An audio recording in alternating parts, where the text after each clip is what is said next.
I'm at work. I'm on my lunch break, technically. So I think I'm allowed to be on Instagram Live, right? Just ignore all these pipes above me. Yes, it's real. It's real where I work. So I want to talk about something that's been coming up for me, and it's pretty spiritual. I get asked a bunch of questions because I had this experience with pre-birth planning. And so once people hear my experience, they just want to ask me a million questions about pre-birth planning. And usually the questions are around them dismantling my deep innate knowing in the pre-birth plan. So they'll be like, well, what about babies? What about babies that get cancer and die? Why would that be part of someone's pre-birth plan? I wish that I had some great all-encapsulating answer that would just make people go, oh, and just the light would go off in their head and that they would understand. But I don't think that's my job. My job is not to make you believe the thing that I believe. You don't have to believe in pre-birth planning. You can believe in whatever lights your soul up. So this is a belief that helps me. It helps me get through the chaos of life, and it helps me have a deeper understanding to accept my spiritual autonomy and say, you know what, I'm not a victim to this fucked up world that I'm a part of. I'm actually a co-creator and I'm just dreaming.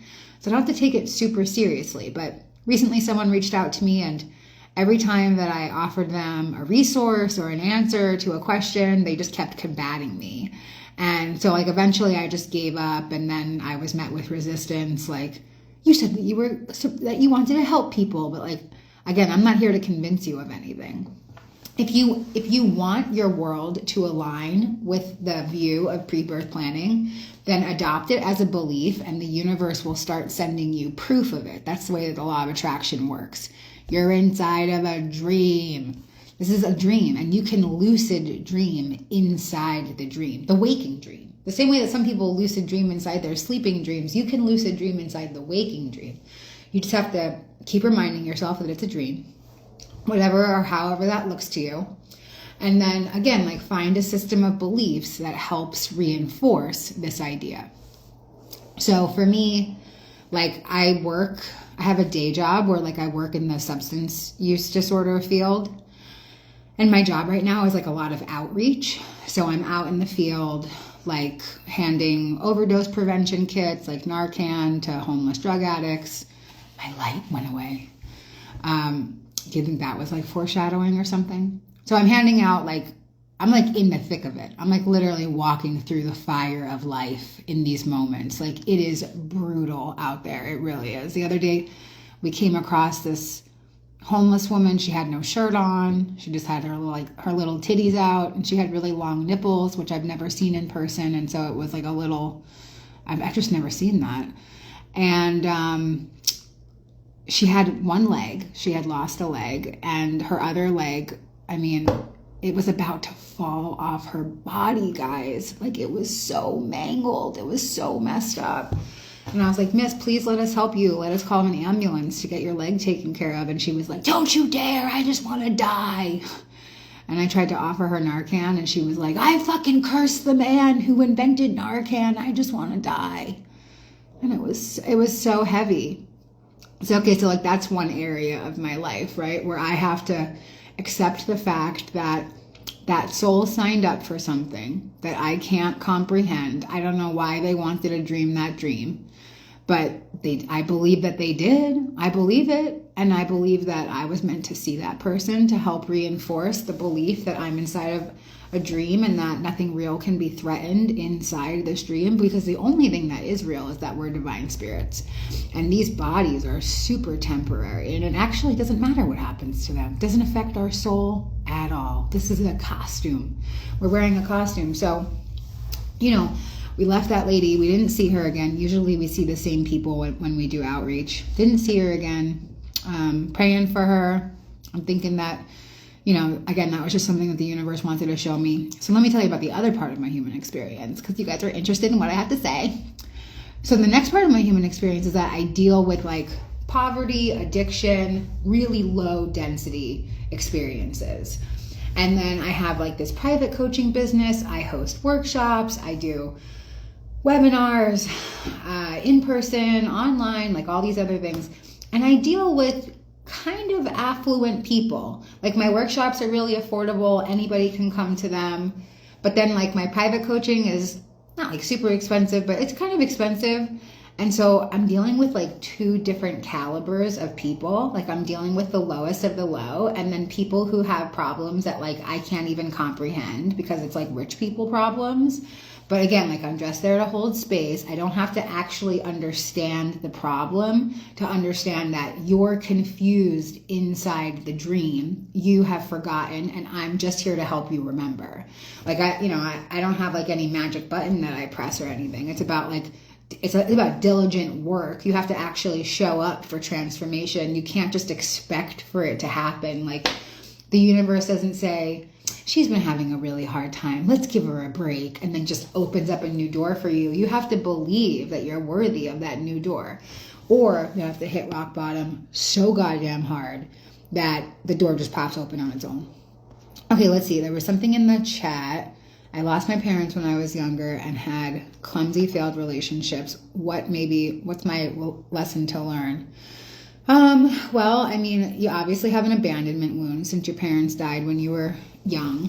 I mean, I'm not going to force that on you, but that would be what my first impression would be without knowing anything about you or having heard your voice or seen your face or anything. So like when you have abandonment wounds or you feel neglected as a child, it'll usually start to, like repeat later in life in relationship patterns.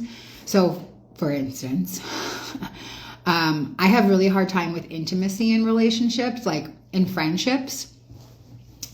As soon as like a friend and I start getting really, really close, I run away. Like I've done this dozens and dozens of people. This is after spiritual awakening and awareness. Like this is when I know better, but I can't help it because I'm trapped inside of a pattern. So I have to like really work hard to dismantle the pattern. But I moved around a lot when I was a kid. So there was no stability. And so every time I made a friend, then we moved like the same week or the same month. And so I don't know how to develop friendships in my adult life because my childhood patterning has come with me. So it takes a lot of vigilance. I have to really try hard and I have to make amends because I make mistakes all the time. Okay, let's see. Somebody said, I lost my son when he was 29 and struggle to find meaning in it. Yeah, that's a really rough one. I don't have some great crafted spiritual sentence to say to you, except that you are one of our strongest spiritual warriors on earth. Only the most advanced souls take on the life lesson of losing a child. It's unbearable pain. I mean, there's no words. There's just no words for it. But I will say that you are one of our strongest spiritual soldiers, and you're meant to help people from what happened to you. And again, like I'm not trying to discount it. The idea around pre-birth planning is not to be weaponized. Like this information is not for everybody. I cannot say this to a mother in the midst of grief. Like, well, you planned it, get over it. Like that's fucking harmful. This information is for people who find it. It's meant for them. And honestly, like a lot of the parents that I work with that have lost children, they've come around, they've already discovered this idea before they choose to work with me as a guide because they're looking for meaning. Pre-birth planning just gives you an opportunity to have a little bit of meaning in a fucking meaningless world. This world is meaningless. But I know that the soul contracts between parents and children are very sacred, and you guys love each other so much. So you come and play these parts for each other. I always ask people, why do you think that you chose your parents? Why do you think that you chose your children? Why do you think that your children chose you? Just to kind of get into like your intuition around why something like that would happen. I'll suggest a book. It's called Your Soul's Plan by Robert Schwartz or Journey of Souls by Michael Newton. Those are both regression therapists who specialize in pre-birth planning. And their books are absolutely transformative and amazing.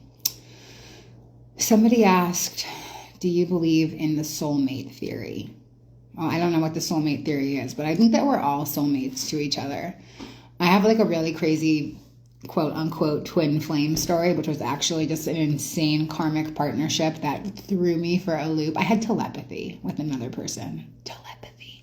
But I also broke into his house and he got a restraining order against me. So a little bit of psychosis. I think that we're all soulmates to each other, every single one of us. You know, like the fact that you guys can perceive me right now just means that we're connected in some way. And I feel connected to you too.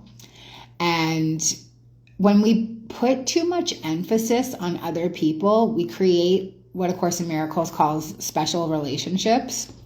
So the idea is to make every relationship a holy relationship, which is kind of fucking impossible when you think about it, which is why the Course is like so, you know, it's very advanced, spiritually advanced. But they're saying that everybody should be the same level of loved, which is in an unconditional way. But they want me to love my sister the same way that I love the grocery store clerk.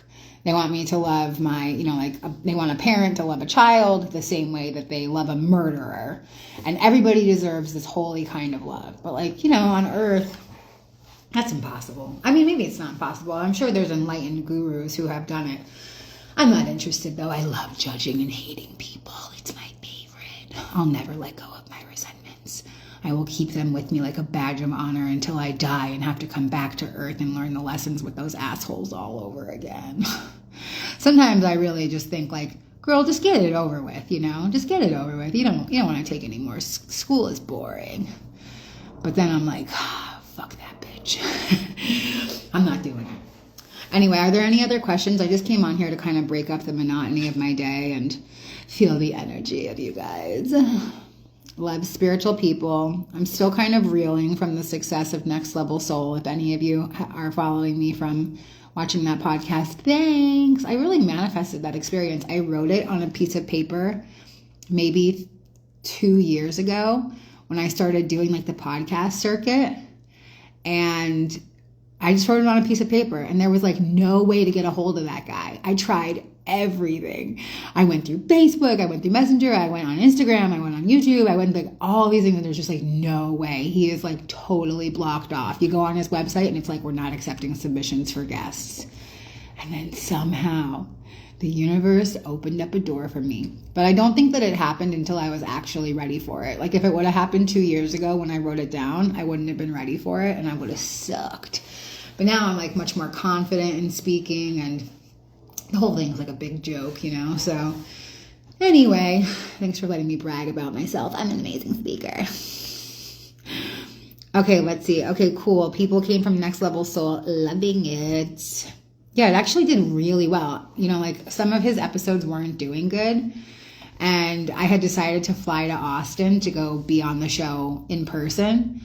And it was like the last couple of weeks of his shows before I went, it was like 60,000 views, 40,000 views, which is a lot of views. Like I'm not saying that it's not, but you know, some of his videos have like 5 million views. And I fucking manifested all that success for him. Just saying. We're in co-creation. Okay, let's see. My husband just asked me what it would take to get to get on his favorite podcaster. I told him 1.5 to 2 years. I'll have him write it down and manifest it. Write it down. If you want something, write it down. I'm telling you guys, okay, your hands are connected to your throat chakra. This is your chakra of truth.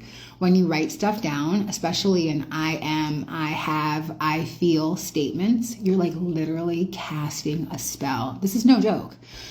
5 years ago, I wrote a list of 300 things that I wanted. I wrote a list of 300 things I wanted to manifest. Dude, it was like impossible.